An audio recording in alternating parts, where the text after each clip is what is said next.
There are many types of software demos, many types. They change in scope, they change in their functionality and their target audience. And let's overview some of them in the slides below. So very, very important to understand that we are not talking about software demo versions, okay? Those WinZip or whatever, WinRAR type of versions or something that has reduced functionality compared to the original version. That's very different. Those are for users, and you as a presenter or you as a demo creator have no effect on them. So this is excluded. So what types of demos there are? Of course, there are recorded demos, be it videos or something else. There are hands-on demos where you let people touch the environment, but then it is, of course, everything is fake except for the software itself. And then hands-on real use is something a little bit better or much, much better. It's when the software behaves exactly like it should be, and there's just a narrative attached to it and that allows you to steer from point A to point B, arriving to some conclusion. And of course, the last type is dedicated personal environments that are just one environment, whole thing for people to touch and test their stuff. So let's go in depth on each one of them to see what are the differences. And there are quite a lot of differences. So a recorded demo, of course, can be a video or a slide work with some screenshots. But the very popular and very effective tool to show a demo of a software really fast is a click-through. There are many, many programs. Adobe has some of them. There are some dedicated tools that you wouldn't believe. They're hidden from normal user, but they do exist in the enterprise level, and that allow you to record a click-through, and it's a simulating real software. Basically, it's a real software that you record while it behaves the way that you expect it to. What it has as a benefit over everything else is that let's say for everything that your software produces, you need to click more buttons to make it happen. Those can be edited out later, so the user or the end user or the customer would see actually the end result, how it would be intended. Okay, now it always works, and it's super fast. What do I mean by always works? Because it doesn't depend on the software itself. Enterprise software or software that requires a recorded demo usually is not that stable.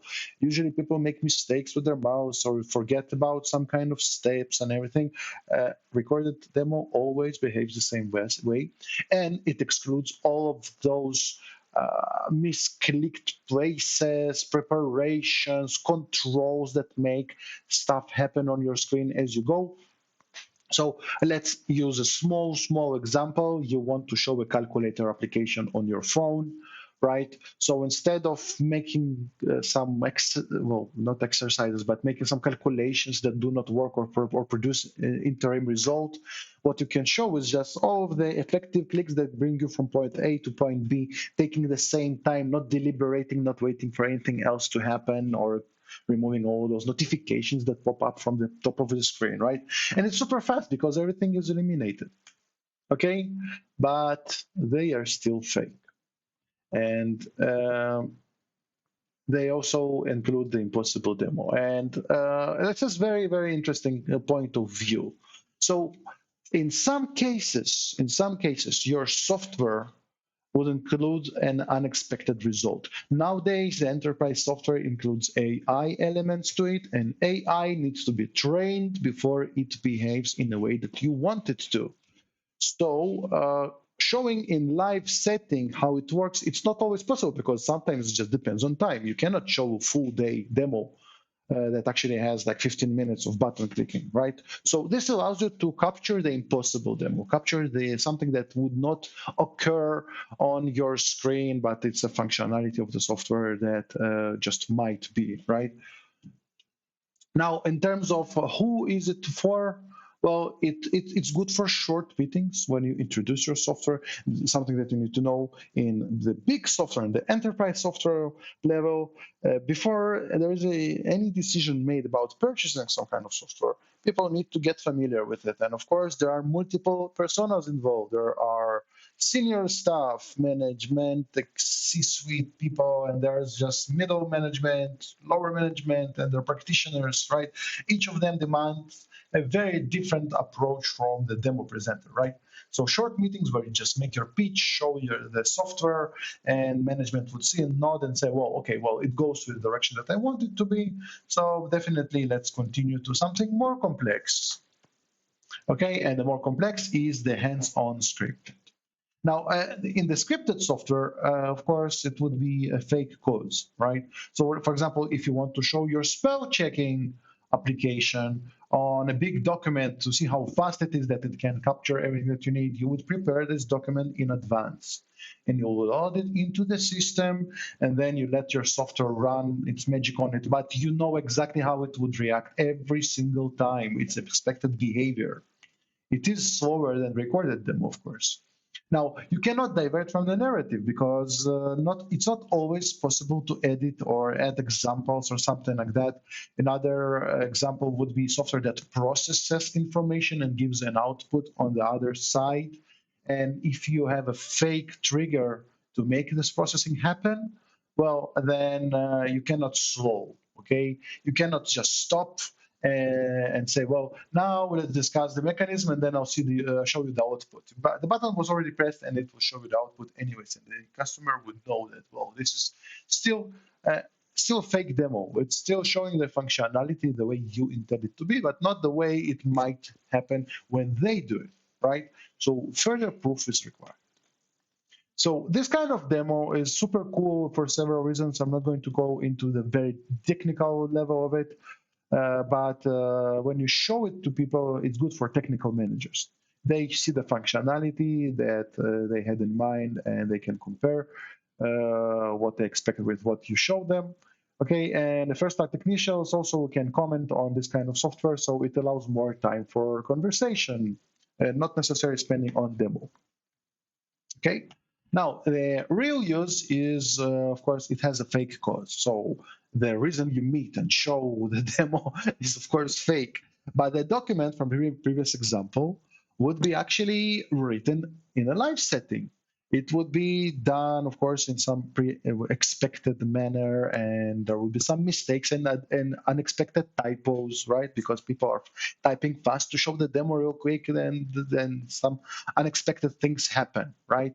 Of course, this is a very small example, but in a processing, let's say SAP software or something that has like a delivery pipeline or anything, every step when it transitions to next step is actually something real. The input initially, of course, is invented, right? It's still a story to tell, but everything on your screen is real. Somebody is operating a software using some specific narrative rather than injecting it with external data and fake causes and fake triggers, right?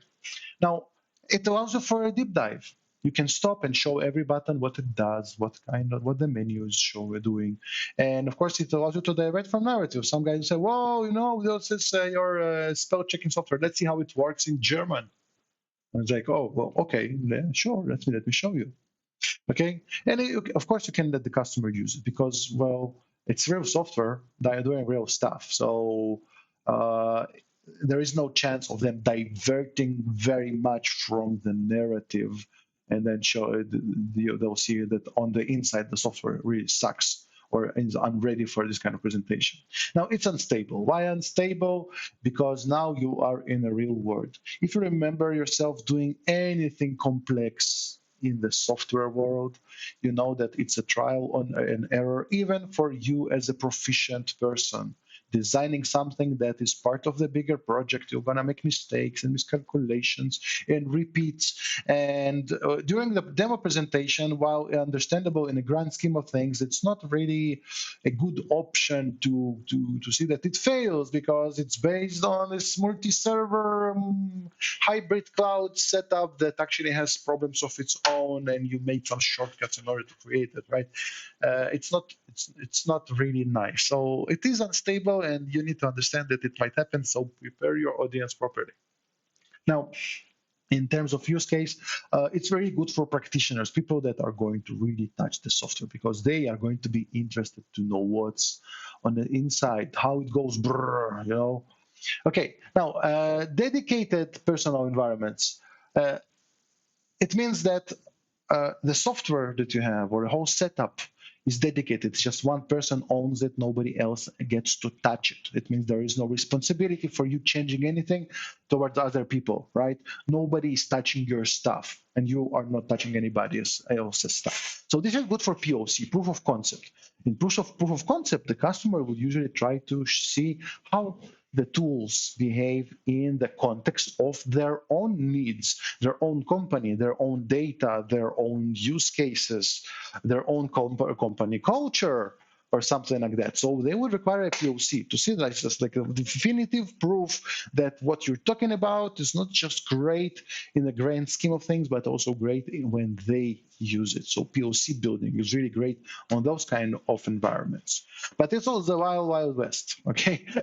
Don't let your users, when you design such an environment, don't let them mine Bitcoin, because probably, in enterprise software, you're gonna give them like, I don't know, 250 gigs of RAM, like 32 CPUs, and several terabytes of disk space, and unlimited network traffic or something like that for everyone, right? It's a big setup, but people can also use it badly. So definitely, it's the wild, wild west. Okay, it's not an everyday solution that you just distribute lightly. Okay, it requires high skill. Unfortunately, there are proficiency levels at every job, including the the software that you're going to present.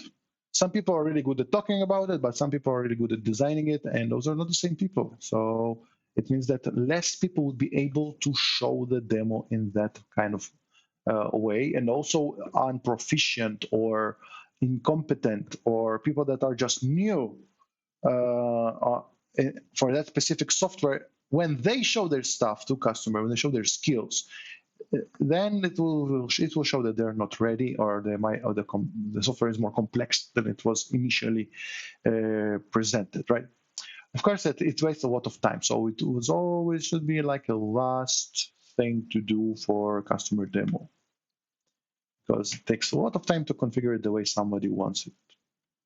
Okay, now it is the last stage. Oh, I'm making mistakes like left and right over here. It's great for being the last stage in improving that software does what it promises, exactly as it's written. There is nothing to add to it. Okay, but also it's the customer perspective. So to recap, there are several types of software demonstrations, software demo. I'm not talking about small stuff on your PC that is like a utility. I'm talking about something that people pay a lot of money to get in their companies. And those are, of course, recorded.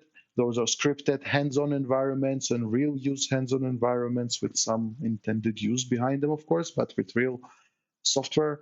And there are dedicated personal environments or POC environments or exclusive environments, burned environments. There are many ways to call them. There's people call them in all kinds of ways. Sandbox environments, right? That's what they do to do the very last stage of convincing, right? When you understand the needs, when the customer understands what the software is doing, then you go to this last stage. So this is how you design the demo. I hope you like this video. I'll see you in the next one.